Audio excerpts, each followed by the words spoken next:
Turn to Amos chapter 5, if you would. You know, it's been a while since we've been in Amos, but we're back. We're going to work all the way through it, probably with a couple of interruptions. And I'll be honest, it's been kind of hard to go through it. And the reason it's been hard to go through it for me is that Amos has one message, and he says it in a number of ways. The message includes what God is going to do, and he says that in a number of ways, but his message also includes why God's going to do it, and he says that in a number of ways. And then he talks about what it's going to look like when it's happening, and he says that in a number of ways. So there's an awful lot of sermons that are reverberating detail, if you will, sort of, bouncing off of detail that's already been delivered, that basically says that God is going to judge his people, and it's going to be really soon. Judgment is absolutely coming. But in the middle of these passages, there are these occasional nuggets. And our passage today might make you a little nervous as you go into it. It's referred to as a kinah in Hebrew. And a kinah is a dirge. It's a funeral song. I didn't ask Ben to put it to music. It would have been minors. But we didn't do that. This is a dirge of a people who are facing a judgment that cannot be altered. It's an absolute and sure judgment to a people who have wandered from God profoundly, but all the while in their minds, they thought they looked like they were close to God, which should be a warning to all of us, actually, and, we'll go there. But this dirge or this funeral song tells us that Israel has fallen, which is a word that's used often to speak of succumbing to a disease or falling in battle, but all of it means the same thing, is that Israel has lost it. She is no longer what she once was. So we're going to read the what, the why. We're going to talk about the Lord and the invitation kind of in this message as we walk through it. But in it, Israel, in spite of the fact that this judgment is coming, is encouraged to respond positively. You say, really? How can you do that? Well, we'll talk about why in just a few moments. But let's read these first few verses. John Denver had a song years ago, Sometimes I Feel Like a Sad Song. Everybody remember that song? Boy, that one I think just faded away. Really? Boy, remember that? I'm impressed. And I think about that when I think about Israel's dirge, Sad songs serve a purpose sometimes. They serve for deepening. Ecclesiastes 7 says that the house of mourning is actually more helpful than the house of the party. And we don't think that way, but there's profound truth in a moment of suffering and in a moment of loss. You know what God is trying to do with his people? He's trying to deepen them here and pull them back to himself. In fact, he said that. We have places where he says, I withheld rain from you, I struck you with blight, I sent plagues, I overthrew some of you. Over and over and over I did things, but he says at the end of each one of those refrains, you would not return to me. That's what this is about. This is about Israel returning to God. And for us now, looking back these thousands of years, there's still something there for us. Verse 1, listen to this message that I'm singing for you. I don't know if he was actually singing it. I really don't know. I can't picture that. I'm not going to. But listen to this message that I'm singing for you. It's a lament. That's that kinah that I was talking about. This is the sad song. It's a lament for the house of Israel. She's fallen. Virgin Israel will never rise again. She lies abandoned on her land, with no one to raise her up. Some have said that this never rise again is just a reference to the northern, there'll never be a northern and a southern kingdom again. That seems unlikely to me. But instead, I think the verse kind of is played off of when he says there's no one to raise her up. Israel is facing a fatal blow. She's going to be carried off. Her sovereignty, national sovereignty, will be no more. The covenant relationship enjoyed with God through the administration of prophets and kings and judges and all the things that God did to realize the covenant relationship he had with his people, Israel, now comes to an end and they go into exile. It means the end of what Israel was. Now, all of this unfolds, we're told throughout the book of Amos, reasons why this is taking place, and he doesn't disappoint in the dirge. The sad song also includes the reasons why, and I thought we'd look at them. Some of it's refresher. Sometimes a prophet will say things in a slightly different way that helps us, see things slightly different. But let's take a couple of passages, because what we're looking at today is a long section of Scripture, and we're not going to have time to unfold the detail of every piece. But let's fast forward a little bit in the sad song to verse 10. Why is God's judgment coming? Now, some of this will sound really familiar because God distilled the spiritual problems of Israel down to a few serious soul problems, which is, of course, the capacity and the gift of God. He knows His people, even though they're obviously diverse because there's many of them, but He knows who they've spiritually become, and He can characterize them. What a scary thought that God could look at First Baptist Church and say, yes, I know you have 200 people, but let me tell you who you are. That's what He can do. That's what Jesus could do in His day, remember? Jesus knew what they were thinking because He could look into the hearts of men. See, that's a capacity of God. By the way, Christians, be careful. You don't have that one. Some of God's attributes are communicable, some are not communicable. And that one, to be able to look into the hearts and the motives of men, you don't have that one. And you know what? When you try to do that, you know what we call that? Judging. Remember Jesus' words about that? Judge not, lest you be judged. Why would Jesus say that to us? Well, because we're no good at it. So I know exactly why He did that. No, you don't. You think you know, and you might be right, but the fact is you'll never know because you don't have that capacity, but God does. And He distilled the complicated, layered, sinful patterns of an entire people and said, here's why judgment is coming. Starting at verse 10. Let's look at what He says. Well, they hate the one who convicts the guilty at the city gate, and they despise the one who speaks with integrity. The systems of the people of God had become so corrupt that justice could no longer be administered through its mechanisms. And I'm calling this political corruption. That, by the way, that's never unique to a particular culture. The problem with all cultures is that they're run by fallen humans. I agree that some cultures seem to cultivate corruption more than others. That's certainly the case. But all of them are corrupt. And what it looked like in Israel, who were God's covenant people, who had every spiritual advantage to be the righteous example on earth and to be that model of, well, justice and righteousness as a people, it didn't happen. They didn't use their advantages for those reasons. Instead, they used the advantages to try to find advantage for themselves. So there's political corruption. Look at verse 11. Therefore, because you trample on the poor and exact a grain tax from him, you will never live in the houses of cut stone. By the way, this is a kind of curse that occurs throughout the prophets in the Old Testament. It's called a futility curse. And the idea is that God's going to punish you so that you don't reap any benefit from the sin that became your lifestyle. We have laws, actually, that are in place just to make sure that people don't profit from immoral activity. And here you have the curse of God through His prophet saying, you've behaved this way and made it a kind of a lifestyle, and you're not going to live in the beautiful houses of cut stone. What's a house of cut stone? Well, most houses weren't made of cut stone. Most houses were made of raw stones that were stacked on top of one another and jammed with mud. Has anybody ever seen a home like that? Anybody living in one now? Probably not in Shawnee. But they're all over the world. But the really rich people could get those, nice mortared kind of cut even walls, and some of it might be other materials, but there were wealthy people because things were really happening economically in the northern kingdom. And he says, you're not going to live in those because for your own purposes and for your own gain and for your own prospering, you trample on the poor. There wasn't a heart for the poor. It'd be real easy for me to go awry here and say more than I should, but God could look into the heart and say, you really didn't care about the poor around you. It's something I said in the past. I could be easily misunderstood, and I have been before. I'm not saying anything about any political persuasion. I'm saying that all of them and all parties need to be careful that whatever your political persuasion is here as Christians, we need to make sure that our political leanings don't hose our ability to express compassion. Because if yours does, you're falling in the same trap. God judged an entire people. He ended what was a long run with His covenant people as a sovereign nation through His own administration because they didn't have enough compassion to care for the poor. This is massively serious information. And it's all through Amos, it's all through the major and the minor prophets. It's a theme. And I'm calling this here economic oppression. I'm not promoting any particular political system.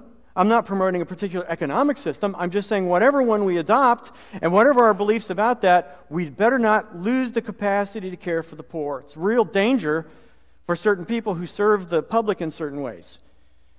Police officers, firefighters, particularly police officers, face a real difficulty when they've served for so long and they start experiencing something that professionals refer to as compassion fatigue. Anybody ever heard of compassion fatigue? You know what? You take care of John Q. Public long enough, it just starts really getting on your nerves and you just don't care anymore. You start concluding that a massive percentage of the population is approximately 13 years old, because that's what you deal with over and over and over.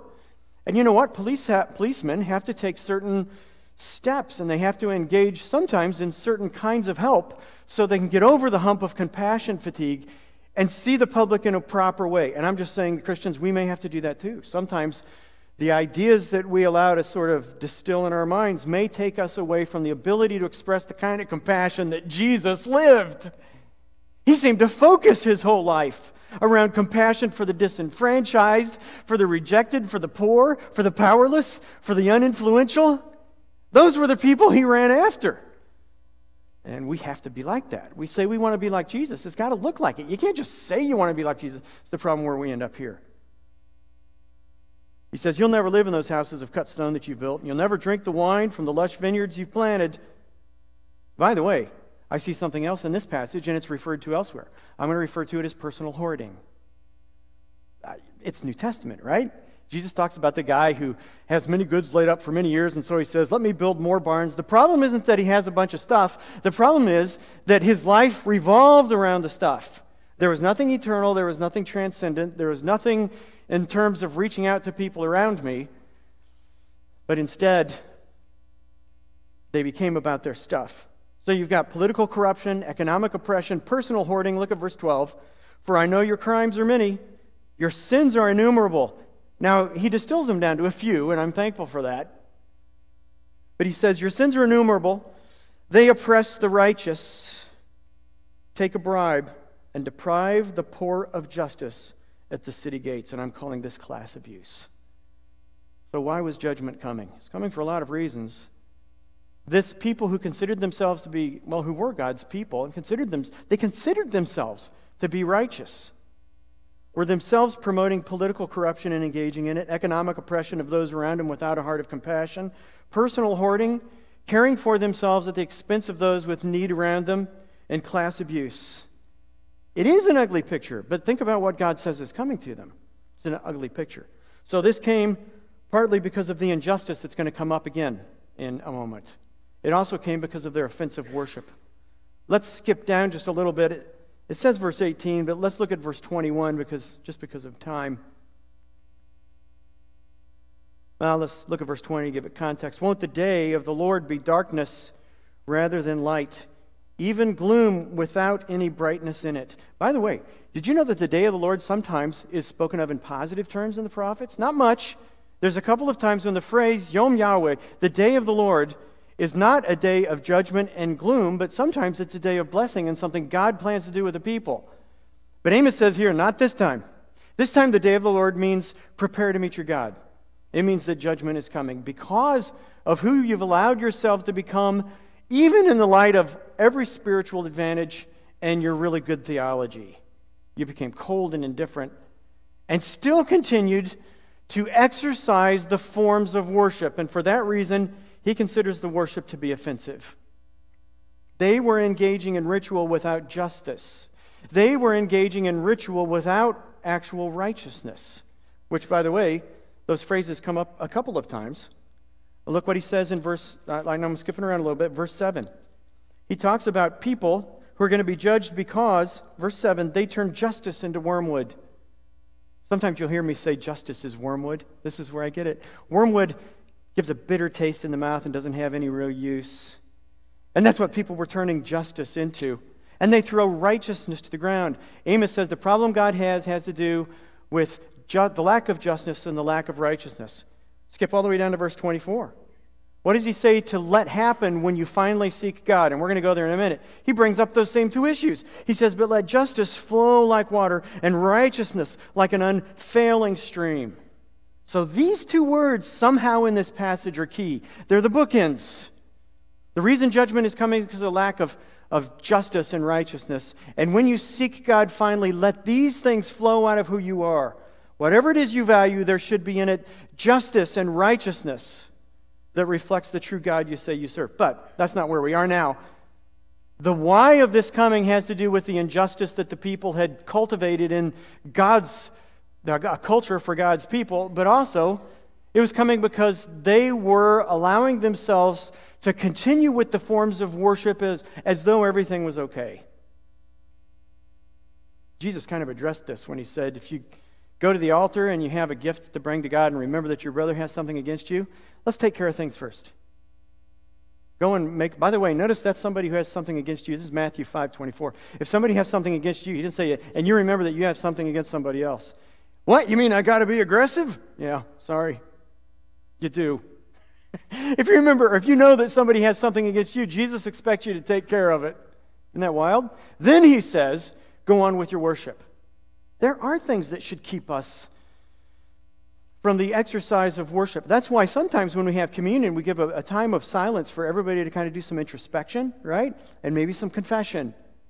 Kind of bring that to the Lord and say, Lord, I'm going to do this because I want to honor you and I want to remember you, but I'm bringing some sin to the table and I need to confess it now. It has to be done. Short accounts, Christians, keep short accounts with God. Here he says that he's offended by worship that's taken place as though nothing were wrong when someone's living a life of sin. I despise, verse 21, your feasts. Really? The feasts were God's idea. Did you know that? They weren't doing anything that God didn't tell them to do. I can't stand the stench of your solemn assemblies. Even if you offer me your burnt offerings and your grain offerings, those are right out of the Mosaic law. These offerings were God's prescription. They were his idea, and he says, I've come to hate them from you. Even if you offer those to me, he says, I will not accept them, and I will have no regard for your fellowship offerings also out of the law of fattened cattle. Take away from me the noise of your songs. Did you know that singing worship songs is not necessarily praise? In fact, the connection between music and worship in the Old Testament is fairly tenuous. Now, the connection between music and praise is strong. It's easily established. The connection between the word worship and music sometimes is a little less easy to establish. Why is that? Well, I think it's partly because real worship has to happen on the inside. It's not an external thing. It's not the kind of thing where if I do this with my hands, worship has to happen. Conversely, someone who's a paraplegic can come in and worship just as much as the guy who's raising his hands in the air. Right? Because it's not limited to, or even in a real sense enhanced by, physical engagement. And God says here, yes, I prescribed these things for you, but because of who you become and what you bring to the table, I can't even stand to look at it. It's almost as though God was watching the worship engagement of his people and he was nauseated by it. So he says, I despise your feasts. I hate them. I hate them. By the way, when was the word hate used recently in this text? Well, when he was talking about those who are going to be convicted. Look at verse 10. They hate the one who convicts the guilty. They hate righteousness. God hates fake worship. He hates fake worship. Kind of a strong contrast between things. Well, it's kind of interesting. In the middle of this, there's a certain format to this in Hebrew that you're not going to see in English, and I'm not going to go over. But it tells us that the real middle, the center of this section and of this chapter is actually verses 8 and 9. And most scholars think that because that's the real middle of the section, it's sort of the point. It's sort of where everything is coming. And I thought we would just talk about it since that seems to be the exegetical reality. What's it talking about in verses 8 and 9? Look at what it says. The one who made the Pleiades and Orion, who turns darkness into dawn and darkens day into night, who summons the water of the sea and pours it out over the surface of the earth. The Lord is his name. Oh, and by the way, he brings destruction on the strong, and it falls on the fortress. an interesting thing. Mesopotamian and Egyptian cultures both had an accurate knowledge of the planets, of the phases of the moon, of eclipses, of astrological phenomena. They actually were able to develop a somewhat accurate scientific outlook on what was going on in the celestial bodies. Now, they attached to that, to their astronomical knowledge, astrological presumption, we'll call it. So they welded real science with astrological and sometimes cultic ideas, and they developed the practice of trying to understand from the stars and from heavenly knowledge various omens and historical indicators about big things that were going to happen in human history. You say, what did you just say? They'd read the stars and try to predict what was going on politically. That's exactly what was going on with the Magi. That's what the Magi were doing when they came, because in the East they knew something about a baby that was going to be born. They were looking to the stars, and somehow God manipulated all of that stuff and gave them a knowledge of some prophecy to get them there in His sovereign wisdom. But these were the kind of people who would find historical truth and even prediction possibilities out of the skies. There's a prayer to the gods of the night that was written about 1700 BC. So this is predating the time of the passage we're looking at now. And it invokes the constellations by name, calling on them to give answers to the diviner who's seeking an omen or seeking wisdom about an omen. This was a common practice among these people. Amos takes a moment to say, Pleiades and Orion, which were the two really most popular constellations astrologically among those diviners. He says, the one who made those constellations? Yeah, that's our God. He's the one. If you're tempted to look to the stars for some kind of comfort, our God is the one who made it. That's not going to help you in this case. By the way, He's not only the God of the planets, but He's also the God of the earth. Look what He says about Him. He's the one who darkens day into night, and He takes the water out of the sea, puts it back in the sky, and rains it back on the earth. Ecological cycles and ecological realities and earth experience from a physical basis is all the manipulation of the God who created it and keeps the thing going. All of those cycles are His. So wherever it is you're going to turn for some kind of comfort, you need to know that God is the sovereign who's over all of it. He's the one who's been observing the why that has gotten us to this point of judgment. He's the one who's been observing the details of how you absorbed the false practices of the nations and mixed it with the true worship of God. He's the one who's been observing the reasons that you've given for why you've become what you become, and sort of justified your behavior and failing to care for the poor and be a light to the world. He's aware of it, and He's the one who brings destruction on the strong. It's almost as if Amos is wanting to say, you need to remember that what's about to happen is from God. It's Jehovah. It's our God, Israel, who's doing this. Well, in spite of all that, and in spite of all the darkness, there actually is an invitation for God's people to respond here. And I'm going to kind of look at that in a couple of sections. I'm not contradicting myself. I don't think Amos was contradicting himself when he invites people to come back to God, and he says that perhaps God will respond positively. He's not saying that if you get good enough, then this judgment won't come. That's really not the nature of the invitation. The nature of the invitation is that judgment is coming, but God still calls a people to Himself. Though there is not grace, if you will, nationally for Israel, who will not rise again from this moment, there is grace for every individual who will respond, and they're referred to as a remnant. There's only a small amount of people who are going to respond to the darkness of the moment, but He calls on them to do exactly that. Let's talk a little bit about verses 4 to 7. Turn over there, and I know we're going back and forth, and some of that has to do with the nature of the structure of this chapter. If we had a great deal of time, we'd cash all that out. But for our purposes today, look at verses 4 to 7. The Lord says to the house of Israel, seek me and live. Doesn't it seem hard to say seek me when God says judgment is coming, there's nothing you can do about it, buckle in? And in the middle of that message, He says, seek me and live.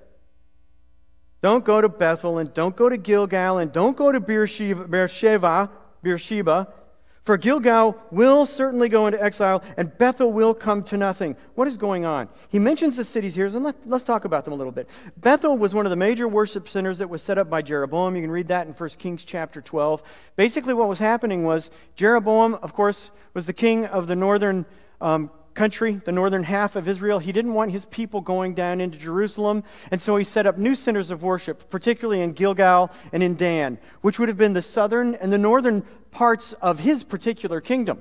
Now here Amos also mentions Beersheba, which is often referred to as the southern extremity of Israel, of Judah and of Israel together. So the southern extremity is usually referred to as Beersheba, and the northern is referred to as Dan.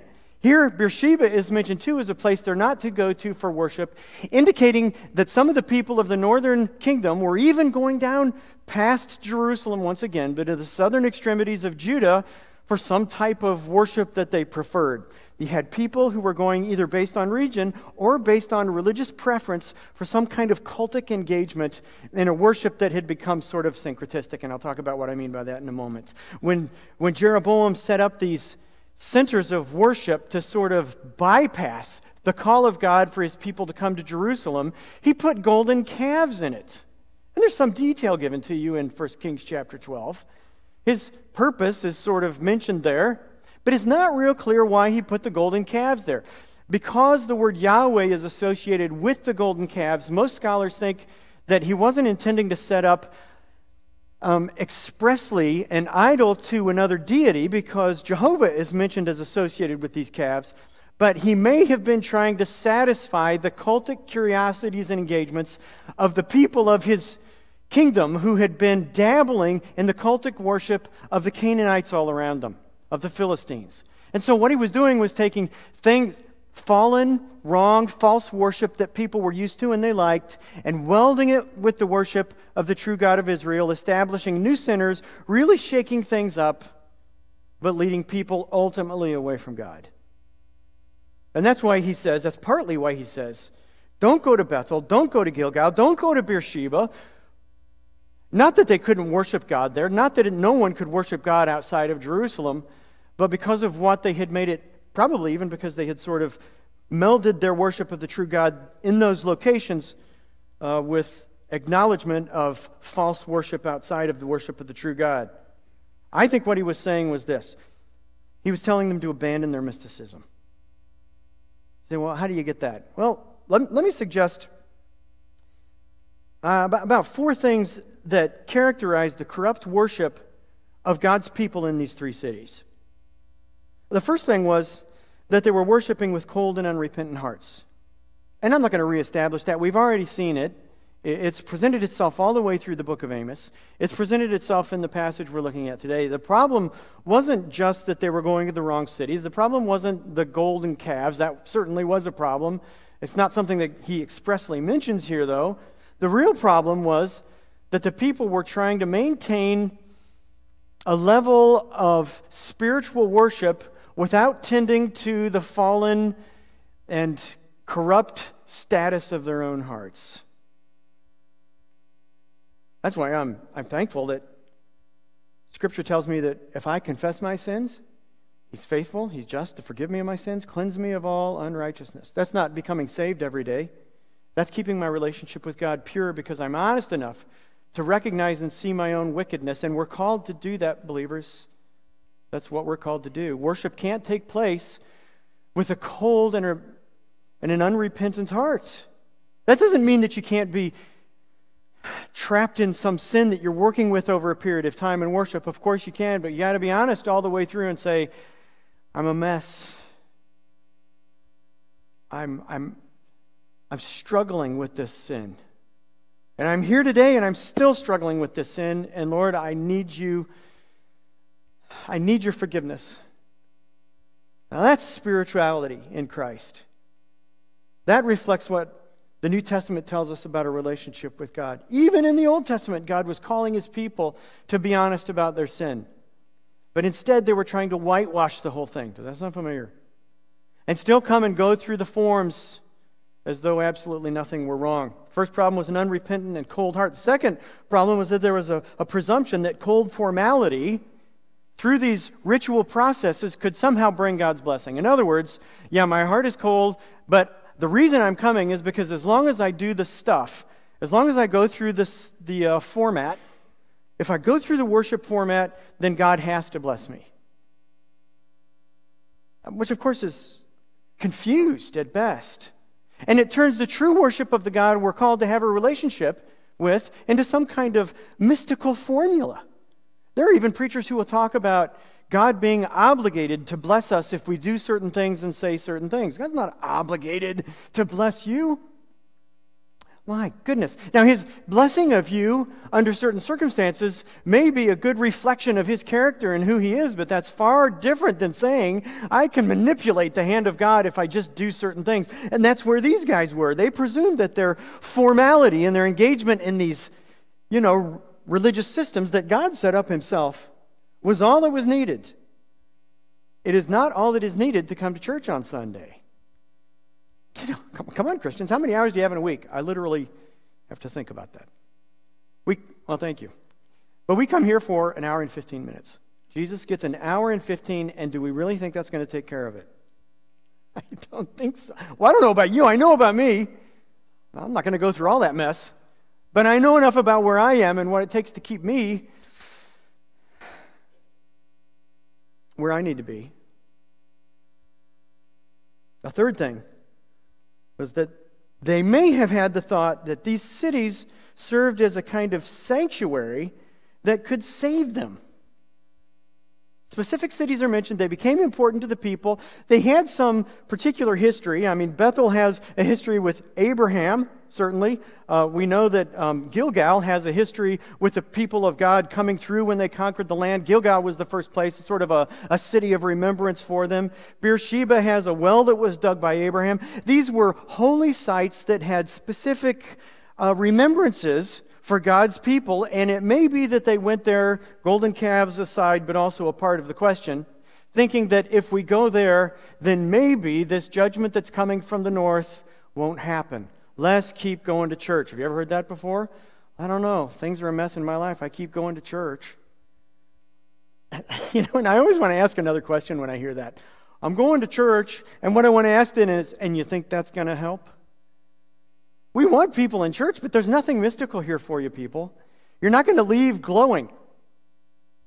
I mean, if we're doing things right. You're not going to leave taller. You know how tall I'd be by now? Yeah. You're not going to leave spiritually stronger just because you came here.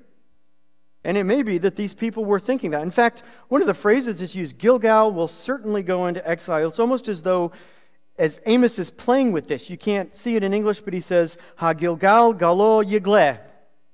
And so it's sort of a, it's not a rhyme, but there's sort of a cadence to the words and a repetition of certain sounds that people would hear, and it would sound kind of funny, but what he's saying is that Gilgal will go into exile. It is not your salvation. You're not going to be saved by going to Gilgal, by holding on to the horns of the altar. It's not going to work. God's looking for more.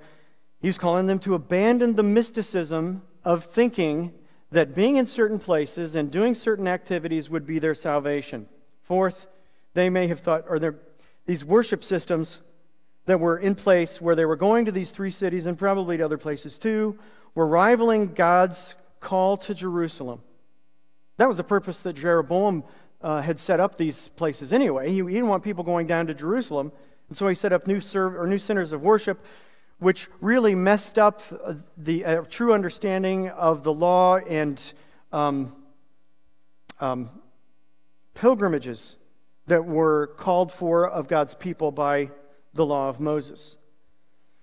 Well, at any rate, what does he ask them to do? He tells them to fix their worship. And how does he do it? Verses 4 through 7, there's a couple of things that are repeated. Actually, no, it's not there. He tells them, I'm in the wrong chapter.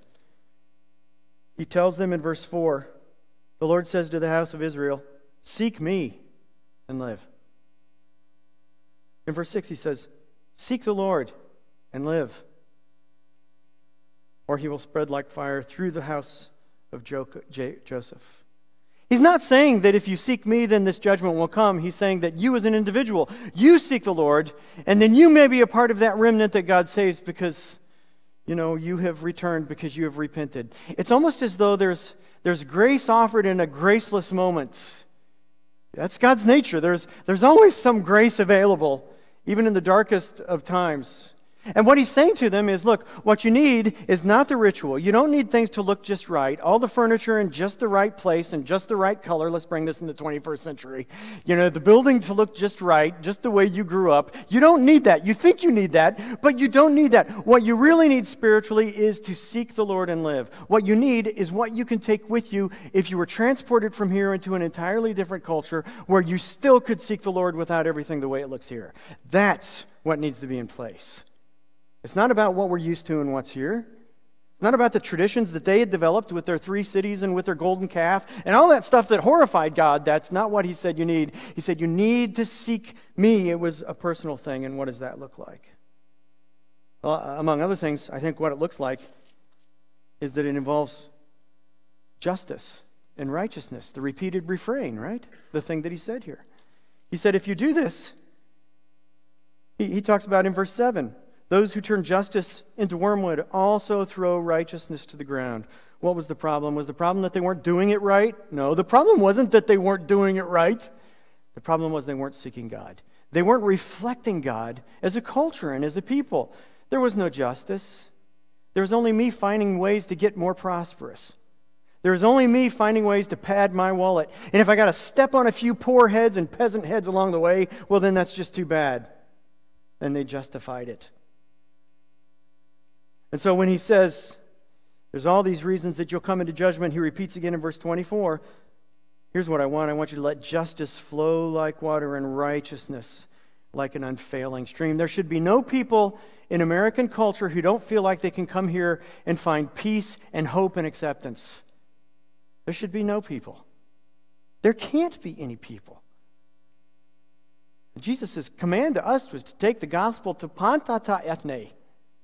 All of the nations, all of the people groups, all ethnicities. However you break down humanity, all of them need to feel the hope and the possibilities of the gospel that's extended to them too, through the work of Jesus Christ on the cross. So he's telling them, look, this is a dark moment, this is a difficult moment, fix your worship. How do you fix your worship? Well, it's not about the forms. He gave them the forms and they were doing them. It's almost as if I said to you, describe to me the perfect worship setup. And you give it to me in all this detail, and we do it, and we take it to God, and he says, that's great, but you weren't worshiping. It wasn't about that. He said, fix your worship.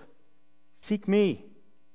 You're seeking forms and formats and traditions and things that bring you comfort. Things should not bring you comfort.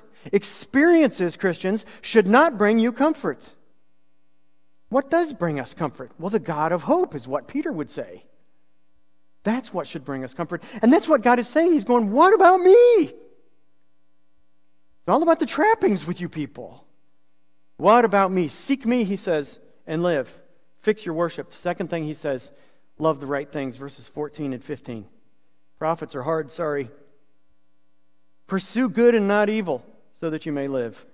See, there's the invitation. It's still there. Judgment is coming. Israel's going to be hauled off. You're going into exile, but you still should seek the Lord. There may be grace for you in it. How do you do that? You pursue good and not evil so that you may live. And the Lord, the God of armies, will be with you as you have claimed, implying that he's not been because of who you become. What else do you do? Hate evil and love good. Establish justice in the city gate. We have to think Christians because we don't have a city gate. We're not in the same culture. It's not the same time. We're not in the same national covenant relationship with God that Israel was. So now we've got to think outside of those parameters. What does God want of us and what is this telling us? He's saying that our passion, Christians, should be for justice. And I think, if I understand the prophets right, justice cashes out to expressions of compassion and care for those who need it around us. That's what the prophets would say. Hate evil, love good, establish justice in the city gate, and perhaps the Lord, the God of armies, will be gracious to the remnant of Joseph and there will be some that remain, is what he's saying.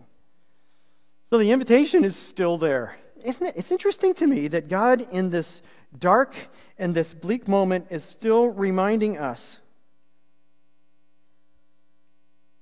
that no matter the circumstances and no matter the moment, there's an invitation from God for us to find grace in him. It's always there. We tend to believe that when things get bad enough, there's no grace, it's just a dark day. Right? There's no grace in this moment. Yes, there is. But don't try to find hope in traditions and culture and trappings. What you need is the God who made Pleiades and Orion. You need the God who takes the rain out of the ocean and brings it back. You need the one who's in control of all of it, because he's the one who sovereignly oversees the details that sometimes horrify us. Would you pray with me?